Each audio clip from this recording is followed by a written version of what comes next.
Hi there, thank you for clicking on this video. I'm going to read a section from Wallace, The Science of Being Well, in light of some of the energy that is surrounding us right now concerning health and wellness, well-being, from a intellectual standpoint, from a spiritual standpoint, from a higher consciousness standpoint.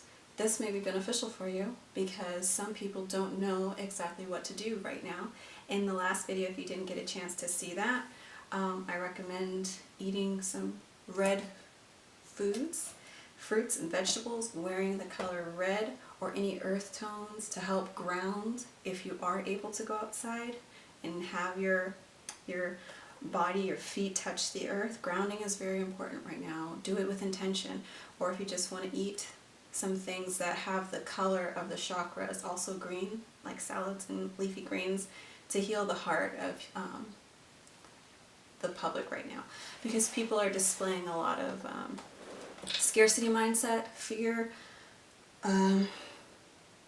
lack of consciousness. They're reacting, and a lot of people are plugged into that that hive mindset where I do what everybody else does, and it's creating a very volatile state, a very vulnerable position for us right now, because we are demonstrating that we aren't able to manage ourselves in a way that's considerate of others by taking only what we need. So we can shift that energy, those of us who are inclined to do so, by again grounding ourselves, eating red or green, and also like this little tincture. I have some iodine. So when people are buying up hand sanitizer and learning to wash their hands for the first time in life, get some iodine. This is detoxidine. It's nascent iodine for nascent, I don't know, from Global Healing Center. That's just the brand that I have right here. A supplement. This helps with clearing up brain fog, cloudy mindset, our bodies. If you don't have enough iodine in your, just research it. I'm not going to do the work for you, but it's a recommendation. Things that help to clear up the head. Also a good time to do a parasitic cleanse, because there might be things that you're unconscious of that are triggering this automatic response within you that's not you actually thinking from your space of a grounded being. So anyways, to read, I'm reading chapter 5 of The Science of Being Well, which is entitled Faith. This is my recommendation for you through the words of Wallace D. Wattles at this time. The principle of health is moved by faith. All right. The principle of health is moved by faith. If you have an issue with that, think for a second on the concept of the placebo effect, where people have had spontaneous remissions and healing of different ailments, diseases, from the minor to the major, based on their belief that they're taking a healing agent. So in other words, they're using the power of their mind to heal their vessel. Know that's a power that you possess, and share that with someone who might be feeling a little on edge right now. That might be helpful. Purchase this book and read it with your family if you're home. If you have time off where you've been placed off work like me for the next 3 weeks, access some books online. I'd recommend The Science of Being Well and listen to that with your family and your loved ones and share that. To just continue, sorry. Again, the principle of health is moved by faith.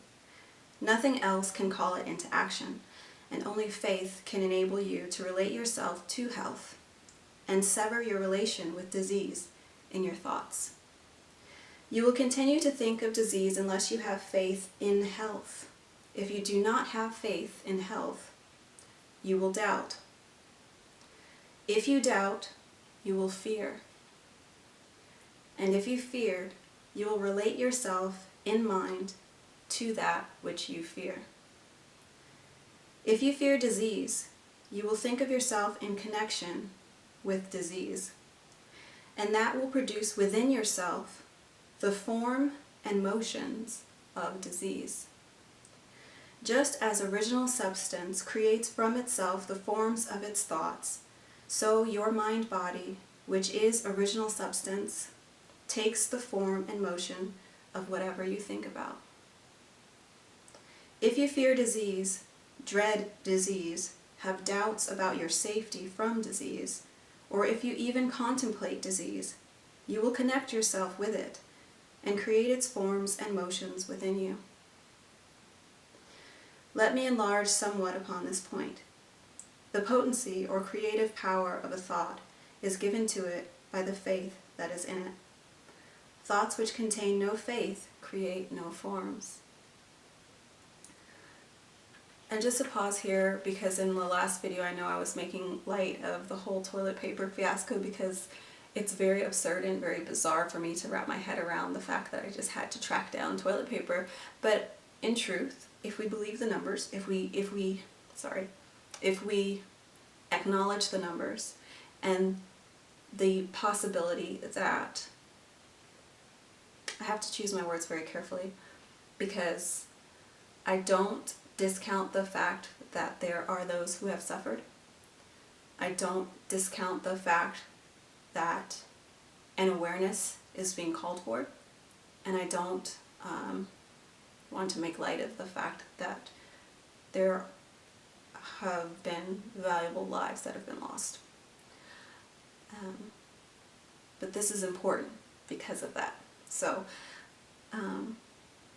we need to understand that if we understand consciousness and we understand the power of our minds, that we are being inundated with information that is subscribing to an outcome that we may not want for ourselves.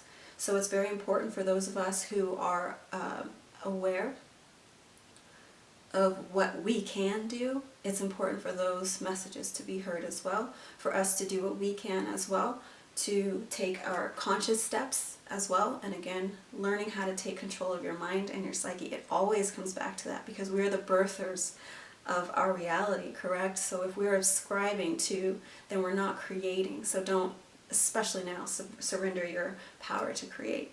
So much respect and love to those who are and have lost or are suffering, but let's change that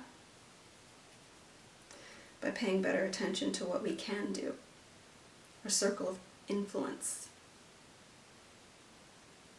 as Stephen Covey said. Alright, I just wanted to say that real quick.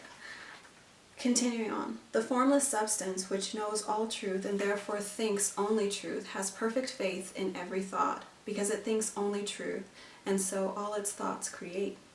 But if you will imagine a thought in formless substance in which there was no faith, you will see that such a thought could not cause the substance to move or take form. Keep in mind the fact that only those thoughts which are conceived in faith have creative energy. Only those thoughts which have faith with them are able to change function or to quicken the principle of health into activity. So a lot of us will recognize people who have voluntarily put their faith in the information, the data that's being given to us. And we need to disconnect, to sever that tie and create a new reality. If you have seen yourself or recognized yourself to be a manifester, I'm going to get weird now because it's time to get weird. If you recognize yourself to be a manifester in any way, shape, or form, you have the ability and the power and the control of your psyche that can make a shift in this energy, in this realm, and you can manifest things. So this is you, your psyche, the power of that mind. If you can have faith in yourself and your ability, it's time for you to take these steps to shift some of the dynamic. And I've seen a lot of people online, way showers, light workers, people that are doing the spiritual thing, sending out messages of this. But a lot of it's sarcastic, so we do need to kind of pull it back and get to the tools and the resources. I would recommend to people in your circle to develop this, to get them a copy of this book or have them access it on their own, and to read this chapter, Faith, and the next one I'm going to read, The Use of the Will, every day. Morning and night would be helpful, but at least in the beginning, once a day, for at least the next 30 days as the situation unfolds, in order to develop a sense of self-power and to train their psyche, retrain it to sever from the news reports and get back to a place of setting an intention for a different outcome or a different length of this whole experience. You know, just do what you can. Continuing on. I'm not sure where I left off, so I might repeat this, forgive me. But if you will imagine a thought in formless substance in which there was no faith, you will see that such a thought could not cause the substance to move or take form. Keep in mind that the fact that only those thoughts which are conceived in faith have creative energy. Only those thoughts which have faith with them are able to change function or to quicken the principle of health into activity. If you do not have faith in health, you will certainly have faith in disease. If you do not have faith in health, it will do you no good to think about health, for your thoughts will have no potency and will cause no change for the better in your conditions. That's being blunt and blatantly honest. If you do not have faith in health, I repeat, you will have faith in disease. And if under such conditions you think about health for 10 hours a day and think about disease for only a few minutes, the disease thought will control your condition because it will have the potency of faith, while the health thought will not. So get clear on what you have faith in right now. That's very important. Your mind-body will take on the form and motions of disease and retain them, because your health thought will not have sufficient dynamic force to change form or motion. In order to practice the science of being well, you must have complete faith in health. Faith begins in belief, and we now come to the question, what must you believe in order to have faith in health? You must believe that there is more health power than disease power in both yourself and your environment, and you cannot help believing this if you consider the facts. These are the facts. There is a thinking substance from which all things are made, and which, in its original state, permeates, penetrates, and fills the interspaces of the universe. The thought of a form in this substance produces the form. The thought of a motion institutes the motion. In relation to the human being, the thoughts of original substance are always of perfect health and perfect functioning. This substance, within and without human being, always exerts its power toward health. The power we naturally exert moves toward health, not towards disease. That's why if you cut yourself, your body works to heal. Okay? It doesn't work to then desecrate and disintegrate and make your whole body turn into a big blister, you know. We're naturally on a system that helps to heal and be healthy. Man is a thinking center capable of original thought. He has a mind-body of original substance permeating a physical body, and the functioning of his physical body is determined by the faith of his mind-body. If man thinks with faith of the functioning of health, he will cause his internal functions to be performed in a healthy manner, provided that he performs the external functions in a corresponding manner. But if man thinks with faith of disease, or of the power of disease, he will cause his internal functioning to be the functioning of disease. The original intelligent substance is in man, moving toward health, and it is pressing upon him from every side. Man lives, moves, and has his being in a limitless ocean of health power, and he uses this power according to his faith. If he appropriates it and applies it to himself, it is all his, and if he unifies himself with it by unquestioning faith, he cannot fail to attain health, for the power of this substance is all the power there is. A belief in the above statements is a foundation for faith in health. If you believe them, you believe that health is the natural state of humanity, and I do, and that a human being lives in the midst of universal health, that all the power of nature makes for health, and that health is possible to all, and can surely be attained by all. You will believe that the power of health in the universe is 10,000 times greater than that of disease. In fact, that disease has no power whatever, being only the result of perverted thought and faith.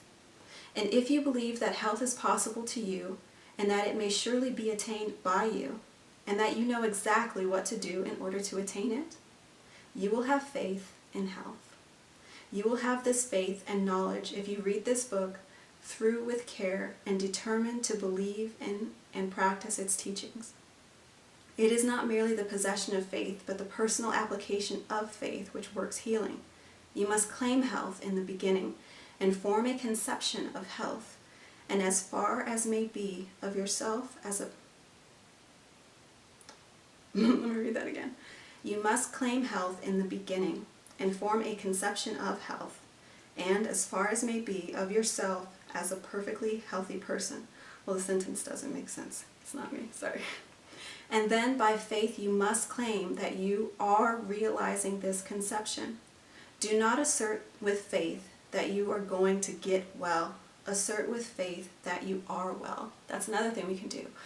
Talk about this situation in the past tense. Talk about when you went through a pandemic. Talk about how you overcame COVID-19. Talk about how the coronavirus came and went in your lifetime. And talk about what you did to attract an abundance mindset as a result of it, and a belief and a faith in health over your subscription to the notion of disease. Let that be your truth. Having faith in health and applying it to yourself means having faith that you are healthy, and that the first step in this is to claim that it is the truth. Mentally take the attitude of being well and do not say anything or do anything which contradicts this attitude.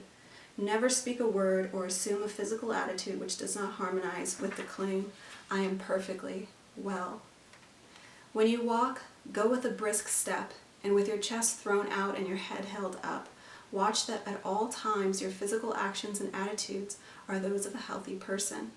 When you find that you have relapsed into the attitude of weakness or disease, change instantly, straighten up, and think of health and power.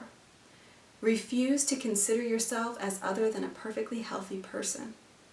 One great aid, perhaps the greatest aid in applying your faith, you will find in the exercise of gratitude. Whenever you think of yourself or of your advancing condition, give thanks to the great intelligent substance for the perfect health you are enjoying. Remember that, as Swedenborg taught, there is a continual inflow of life from the Supreme which is received by all created things according to their forms, and by every person according to his faith. Health from God is continually being urged upon you, and when you think of this, lift up your mind reverently to Him and give thanks that you have been led to the truth and into perfect health of mind and body. Be all the time in a grateful frame of mind, and let gratitude be evident in your speech. Gratitude will help you to own and control your own field of thought, your own field of thought. Whenever the thought of disease is presented to you, because it will, you'll receive texts right now, updates from the outside world, news stories, more developments, your job will put you off for 3 weeks, but guess what? Whenever the thought of disease is presented to you, instantly claim health. And thank God for the perfect health that you have. You have health in this now moment within you, because your source is a source of health. So you can start doing this. I don't care if you have chest pains right now. I don't care if you have a sniffle or a cough. I don't care if you have some other ailment, because guess what? There's other sicknesses and diseases and pains and ailments out there right now that this applies to as well. Take heed to this, no matter which situation you're in. It applies for all. Do this so that there shall be no room in your mind for a thought of ill. Every thought connected in any way with ill health is unwelcome, and you can close the door of your mind in its face by asserting that you are well, and by reverently thanking God that it is so. Soon the old thoughts will return no more. Gratitude has a twofold effect. It strengthens your faith, and it brings you into close and harmonious relation with the Supreme. You believe that there is one intelligent substance from which all life and all power come. You believe that you receive your own life from this substance, and you relate yourself closely to it by feeling continuous gratitude. It is easy to see that the more closely you relate yourself to the source of life, the more readily you may receive